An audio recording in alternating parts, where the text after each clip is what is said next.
Hi, my name is Gordy Hogue, and this is Community Connection. Each of us have stories that help us understand each other and help to bring our community closer together. I have been very fortunate to have met many interesting people who've had a positive, profound impact on our community and far beyond. People who've had incredible life experiences and fascinating stories. Community Connections is about these people and about their stories. I'm sure you'll enjoy meeting these amazing people as much as I have. Thank you. Please enjoy. Welcome to Community Connections. I am so pleased to have the remarkable Ellen Kennett as our guest today. She has had a profoundly positive influence in the growth and the development of our community.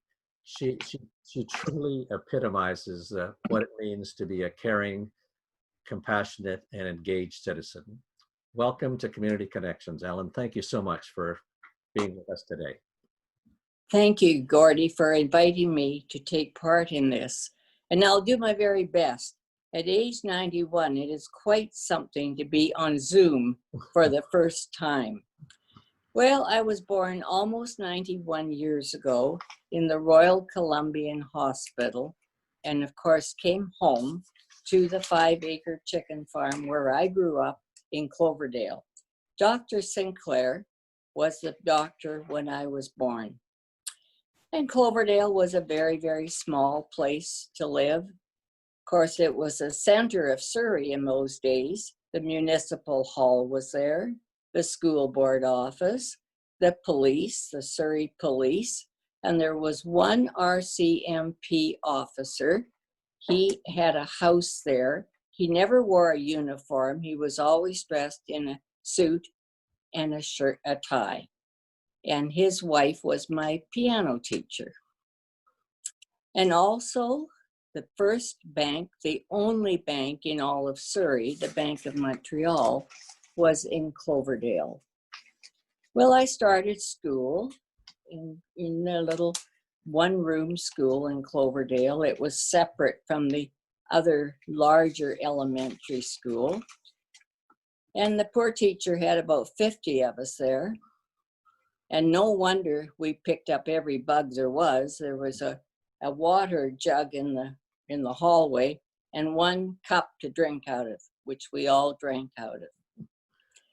So after I got through elementary school, I graduated from Lord Tweedsmuir, junior, senior, secondary. That building is still there. I believe it is a Christian elementary school.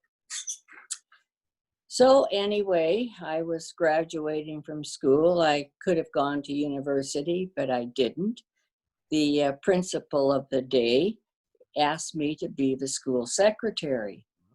So I thought, well, that's fine. And being an only child, my parents didn't really push me to go into the big city and leave home. So I worked for him for a year. Well, he was doing his master's thesis, and it was all about mathematics. So he had me type it. Oh, it was not easy to do. Tests and Measurements was the title of it. And I can remember when it was all done, he gave me a 1-pound box of chocolates. So anyway, I probably should have gone on to university, but it was fine. And then I went and worked in the Bank of Montreal. And there was a branch office in White Rock at that time on Washington Avenue, which is, of course, Marine Drive now. So I worked in the bank, and then I came to a dance at the Palladium. It was the Lions Harvest Ball in 1947, and I met my future husband, Hal Sinclair. And he and his brother and others had just returned home from the war, and he was attending UBC to become a teacher. So that was in 1947. We were married in 51. Hal was already teaching in Cranbrook. So we got married, and a long May weekend, and drove to Cranbrook with all our worldly goods, packed in the trunk of our car. Not much. And we were there. Our first child, Lynn Sinclair, was born in Cranbrook. And we decided, we made many good friends in Cranbrook, and we liked it, but our home was here. Our parents were here. And so we came to Cloverdale, and Hal started teaching at Princess Margaret Senior Secondary, where he was until he came for his last year or two at Semiahmoo. So we rented a little house there, and then we started to build a house in White Rock on the corner of Cypress and Pacific Street, and that house is still there.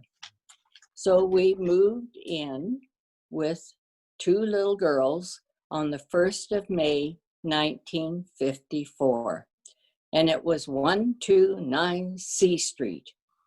And I had to go up to the post office at Five Corners to pick up our mail. So I don't know exactly when we became 1066 Cypress Street. And 1066 was a very good number for us. Of course, the Battle of Hastings and King Harold was shot in the eye. Well, of course, Hal's name was Harold. So that was always good for a good joke. Well, we lived in that house. I guess I had two children, and then along came Tom. And then 9 years later, along came Kim. So we had a family of 4. As soon as the little ones got involved in Sunday school, I also got involved in our First United Church.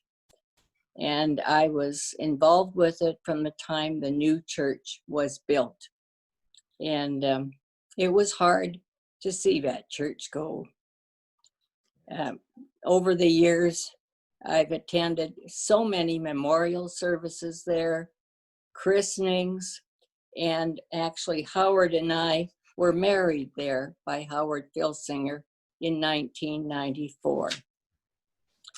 So I got involved with the church, and then, of course, with the school.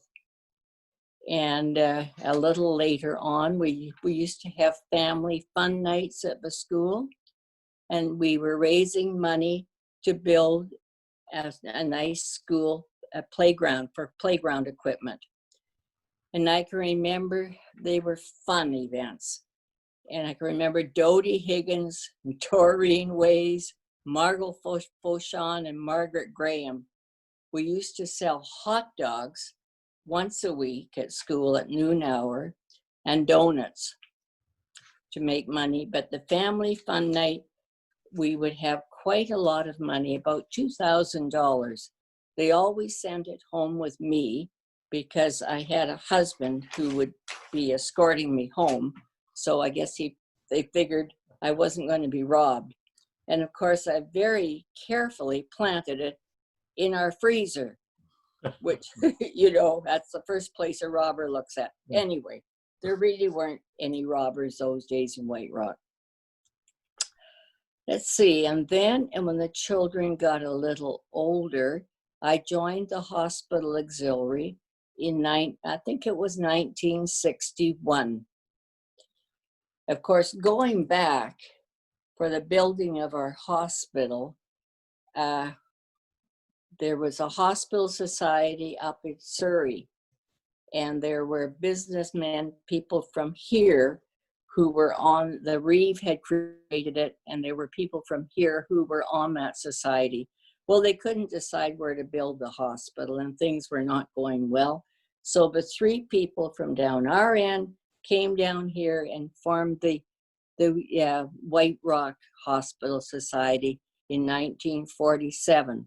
And I believe your dad and Tom Blades came here in 1946. That's right. Yeah. And they were also pushing to have a hospital.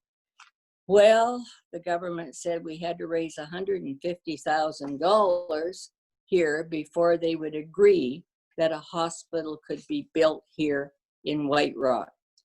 So rather than go to a referendum or a money bylaw, they decided that the community would raise that money. Now, in those days, the population was not large. People really didn't have much money. All those beautiful homes on Columbia and Victoria were just little cottages where retired people, pensioners lived, and they often had chickens or a goat in their backyard. But they started, and Dorothy Blades and I'm trying to think. Was Molly Shaw part of that one? No. The two people who went around and knocked on doors and asked the women if they would like to form a hospital auxiliary. And women did. So the first 5 groups were formed in 1948. And they were just neighborhood groups because they had to be. A lot of women didn't drive in those days, and often, if the family had a car, it went to work with the worker of the family. So there were 5 groups. At the end of that first year, our president, I think her name was Mrs. McLean, she was able to turn over $1,000 to the chairman of the hospital society.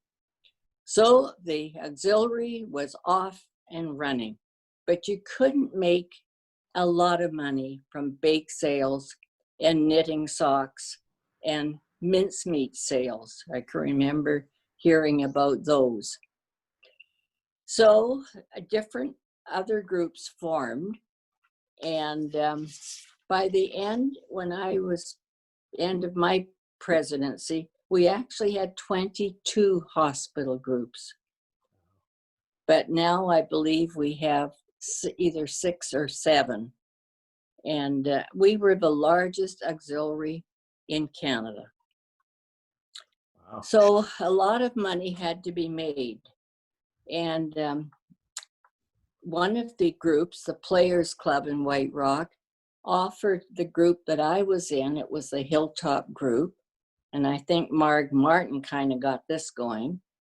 They would give us tickets for the first 3 nights of the pantomime for our group to sell. And you know, that was very, very generous of those people, because some of them had mortgages on their houses, which enabled them to buy the building where they were having their plays. They could have used that money, but they wanted to support the building of our first hospital. So we sold tickets for 3 nights. We went and ushered people in, and at the end of the night, we swept the floors and cleaned the washroom. But it was a good money maker for our group. And one of the other things we did was a Father's Day dinner. We cooked turkeys, a ham, we made potato salad, coleslaw, homemade buns, and fresh fruit salad. So we all worked in our individual homes, but the day of the thing that we were going to put it all together, we went to Florence Sully's basement. And we were very careful with the potato salad. The mayonnaise did not go in until the very, very end. But before this, we had taken orders for dinners from our friends. And I actually drove 2 dinners over to Cloverdale. Gasoline was cheap in those days. And so we put all this food together, packaged it up, and delivered it. And I think we made $1,000. Wow. And we were, that was big time. So we were going to do it again. Then a new member joined our group, and her husband was with the public health department. And she kept coming to our meetings and saying, "You can't do this. You're going to be poisoning people." And we thought, oh no, we kind of didn't pay attention to her for a while. But we gave in. We caved after a while. And then she and her husband left town. They moved. So, but it probably was good because we didn't actually poison anybody. That was a good thing. And of course, we had the little superfluity shop, the little old one on Vital Street. And I can't remember his name either. It's all in what you've got there. He used to go and light a fire for us when he knew that we'd be working there. And it was a wood stove that none of us really knew how to work. And we used to sell baking. Well, you know, rules were easier in those days. You don't do that now. You don't sell baking with used clothing and stuff. Anyway, that was a start with a superfluity shop. And then up the street, there was a lot there that was owned by your dad, Tom Blades, and Judge Bruce Fraser. And so the hospital board decided that they would help build a superfluity shop there. And that happened. There was a lot of volunteer materials and a lot of volunteer labor. Well, we were there for quite a number of years. I can remember working there. Each group would take it for a week. At the end of the 1 week, I remember our group had made $50. We thought that was wonderful. And of course, now I believe they take in about 60,000 before the COVID. Yeah. Yeah, but it was $50. Well, we felt we'd outgrown that. And Diane Perry was the president. I was her vice president. And she heard that Larry Colby's plumbing shop on Prospect Avenue was for sale. So she convinced, or both of us convinced, the board of the day to buy that for us. And I'm not sure of the actual figures, but I think it was maybe like something 110,000 or something like that. And we would pay the board back. Well, an awful lot of the women, they didn't like that. They were quite okay where we were. We don't need a bigger shop and then have to use all our profits to pay back to the board. That didn't sit too well. Anyway, it all happened, and we had a tenant. He had a tire shop. Well, he didn't really like the women, and they didn't get along with him.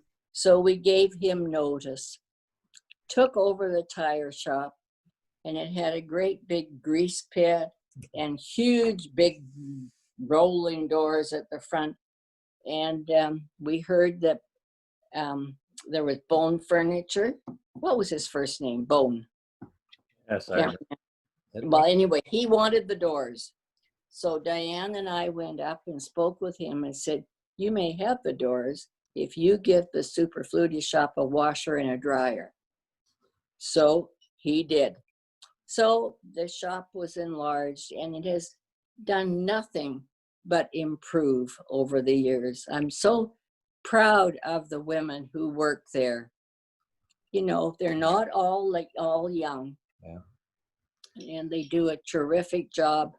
And even during this COVID problem, they have been selling things online. So no, it's good.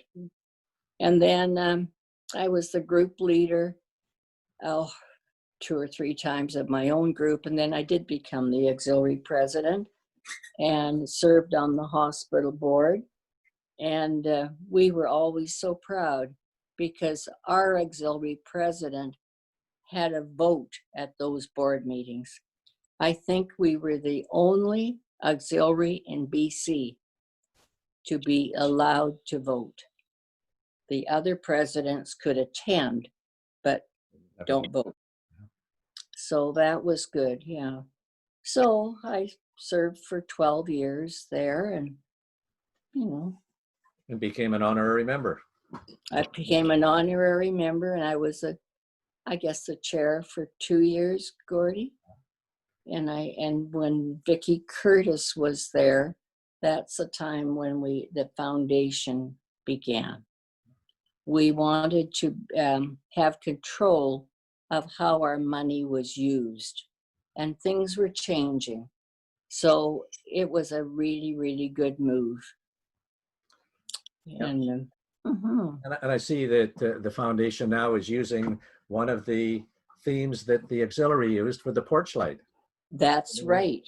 That's right. Yeah, the porch light night. If people had a little bit of money to give, they would put their light on, and the canvasser would know that it was all right to knock on their door. And it might have only been $1, $2. And I know there were generous people who had more money, and they gave generously at that time too.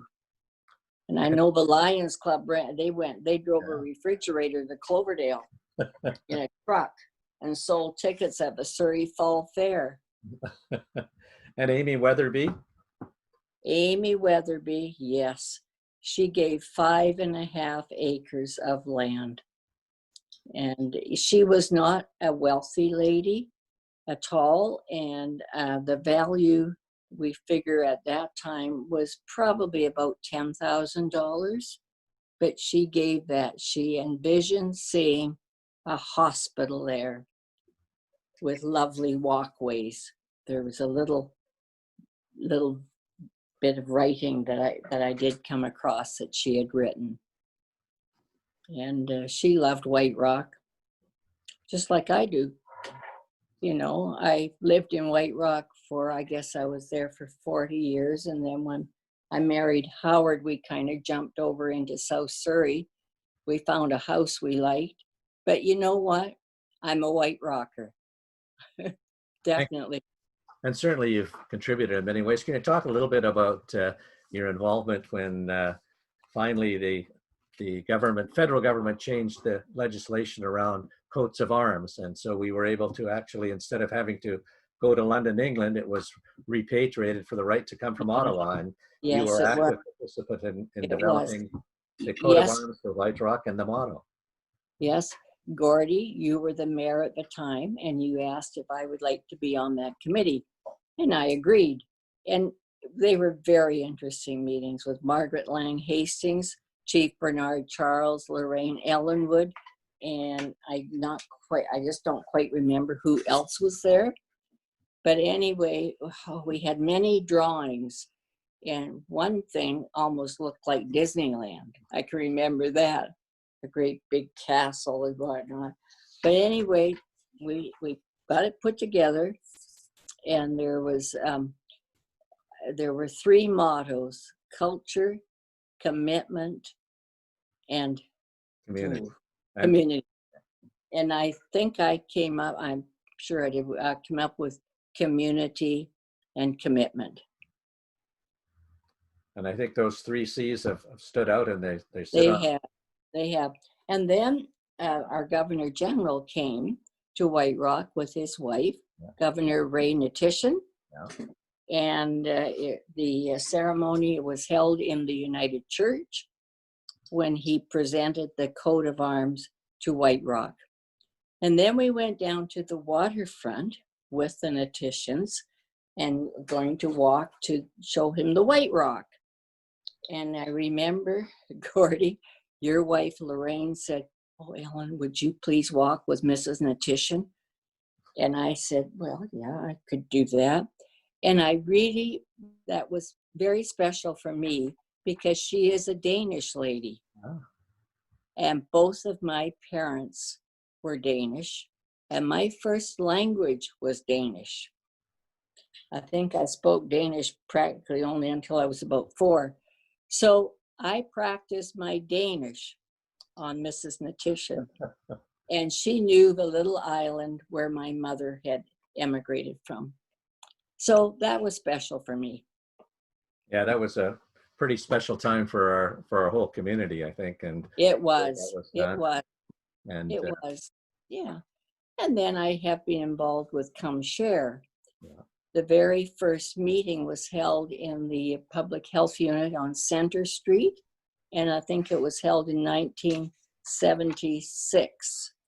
And at that meeting was Howard's mother-in-law, Ida Miller, and his first wife, Joyce Kennett, Howard Filsinger, and our public health nurse, Muriel Brody. And we continued to meet, and Come Share was begun 1 year later in 1977. And it has been a terrific success here. Certainly has. Do you want to talk a little bit about what ComShare does and how that provides support? I did serve on the board for the 12 years, and then I got so involved at the hospital that I dropped off that. But Howard served on the board for 30 years. Yes, it is to give people who need help but are still living at home. They're not in care, but they maybe have dementia and other problems. And so they can be picked up by Handy Dart and taken there. They'll be there from 9 o'clock until about 3. And they are served a meal, and there is all kinds of entertainment and discussions. And it gives the caregiver some respite. And that is badly, badly needed. At the present time, I'm living here in Crescent Gardens. We have our own suite, and we are living independently, except we have our meals here. But there were 2 people from here, living here and being picked up and taken to Come Share. And that it just is a great relief for the 2 wives. But of course, that isn't happening now. Yeah. And it's difficult. I can see it's a difficult time for them. And I don't know when it will begin again. But they also give a lot of, they have a telephone visitor system where somebody phones somebody every week. The friendly visitor program. They help with shopping. Just so many, many things, Gordy. And they have 2 other facilities now. There has been one up in the Newton area for quite a number of years, but there is another one in the Guildford area now. And it was pretty creative when it was started in terms of being able to recognize the need that we have to be able to connect people. We started, it was a Lutheran church, which is now the Salvation Army place. That's where we first started. And then somebody attending that church said that it was costing too much. The electricity was too expensive. So we couldn't stay there any longer. Oh, it's been lots of fun. So we went to the Legion on Johnson Road. And we were there for a while until we went to the basement of Evergreen Baptist Home. And then, of course, we have the new facility. Yeah. Mm-hmm. And it's been a remarkable contribution. And certainly we know with the advent of the density and the growth of communities, yes, sometimes we lose that social connection that is so important in terms of our well-being. Well, it is. And I can see that in here, Gordy, because we have been shut away for 4 months, over 4 months. And I'm very fortunate. I mean, Howard and I, there are 2 of us here. And Howard's a very quiet fellow, but he's good company. Yeah. And you beat him at crib quite regularly? Oh, yeah. Yeah, I skunk him sometimes, and then he skunks me. Crib is a funny game. 1 week it seems to go one way and then another way. But we enjoy that. But I look at the other people and I can see they're not as well as they were before this 4 months started. It's hard for them. And we have family. Bruce and Tom have been alternating the shopping for us. And so, that's been very helpful and helping to get our income tax where it had to go. But some people have nobody. And that's tough. Yeah. And I remember when I was Minister for Health Promotion that there was an interview with the world's oldest person at the time. She was 117 in France. And there was a television interview going on. At the end of the interview, the interviewer said, this has been a marvelous interview. Thank you so much. I hope I can be here for your 118th birthday. And she kind of looked at him and said, you look pretty healthy. You should be able to make it back for the birthday. So much about that. So much about the attitude and approach that we take to life. And that's right. That's right. Yeah. Well, you know, I've had a very happy, busy life in White Rock. Very interesting. Not everything went right. Well, of course, you remember Mary Sanford. She was always trying to find ways to make our community better. Yeah. And she would call a meeting, and she always invited me and Carol and Orem. And so away we went to another meeting somewhere down on Victoria or Columbia. She felt there should be a place where young mothers could go with their children and meet other young mothers, because there was nothing like that in White Rock. So she looked around the table, and the other ladies were, well, they were old, probably not as old as I am now, Gordy, but they were old. So she looked at me and Carolyn, and she said, oh, well, you two would do it, wouldn't you? So Carolyn and I thought, oh, well, we can give it a go.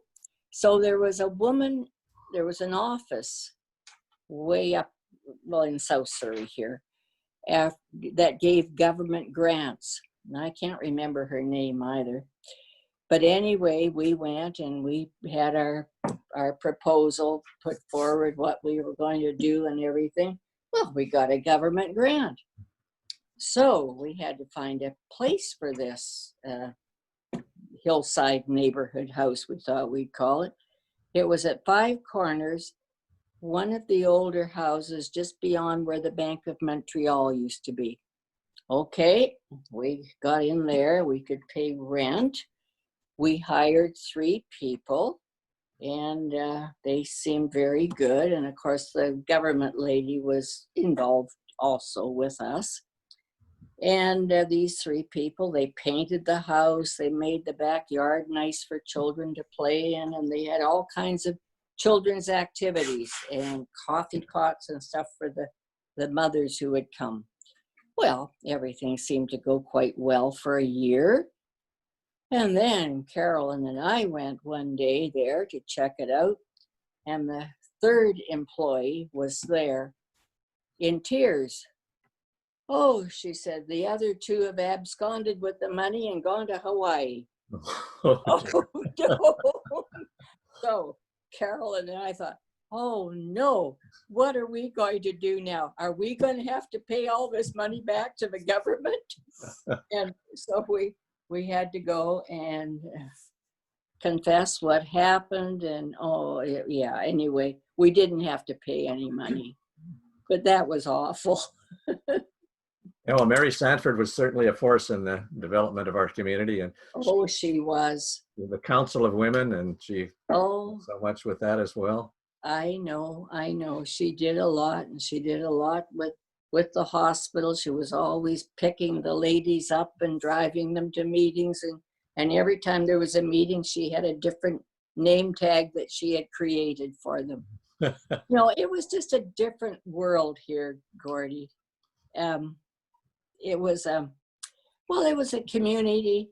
You kind of knew everybody, pretty much so.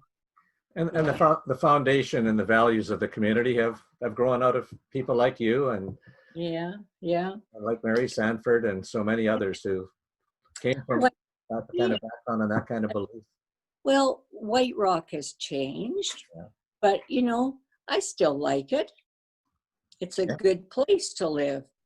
Certainly is a good place, yeah. Sure it is, yeah. Beautiful, beautiful beach. And Howard and I, we really don't go out, but we have to charge the car once in a while here. So we go out and we take a drive over to Ocean Park. Then we come back along Marine Drive and have a look at the ocean, Mount Baker, and the Rock. And then I feel better again. It's hard to, you can't see your family. We do FaceTime, but it's not easy. No, And I'll this pandemic has really changed the way we look at each other and or the way we are able to engage in the world. But Well, it has. And of course, Kim, she just had moved from the Bay Area to Vancouver, Washington. And she was coming to work, had to visit a hospital in Bellingham. So that meant she could rent a car and come and have a 2-hour visit with us. It was lovely. Well, that lasted for 2 months. yeah, I may not see her until next year. It's possible. yeah, with the way things are going. Yeah, it is possible. But despite that, and certainly the way our government has handled the pandemic is, Oh, we're looking pretty good compared to other countries, and we're still live, I think, in probably the best part of the best. I'm very proud that we have leadership from the top, Absolutely. and we've got good leadership here in BC. And I feel very, very fortunate to be a Canadian and to live in this special part of the world. Yes, I I'm think not in White Rock anymore, but I am. it's all this community, and you've been such an important part of the development of this community. So Yeah. if you had a wish for our community or for our country, in terms of looking at what the future holds, what might that wish be in terms of looking at? Well, for our country, Gordy, there are so many problems in the world today, and they're very, very difficult to solve. But I guess I, like so many others, hope that there will be a vaccine soon. And I hope that people will take the vaccine, take those injections, because this COVID's going to be around for a while. And we have been well cared for here in Crescent Gardens. Nobody has come ill, and we've all tried to obey the rules as best we can. But there have been so many problems in so many long-term care homes. I guess my wish is that homes for elderly people really shouldn't be for profit. Gordy, I feel that very, very strongly. They should be nonprofit, and I think the staff should be full-time workers, well paid, and there should be a national standard, and they should be inspected regularly. Yeah. And that is my wish, that someday that will happen. Yeah, and certainly often a crisis gives us an opportunity to look at things. Well, Hopefully that's something we'll have learned too. So many old people have died in care homes this time, and it came to light that the care wasn't good in many places. Yeah, certainly in Ontario, So we had to bring in the. that's my wish, I think. That's a great wish. Well, Ellen, thank you so very much for talking about our community and talking about yourself. We've learned so much from you, and you've contributed so much through so many years, and we're so grateful to have you as a friend and as an important part of our community. Thank you for joining us today on Community Connections. Please tune in to our next show as more amazing people share their wonderful stories. If you haven't already, please click on the red subscribe button below, right down there, and view our updates. Feel free to leave any thoughts or comments that you may have. We're always trying to do a better job of connecting this wonderful community. Thanks again for joining, and until next time, keep connecting. Thank you.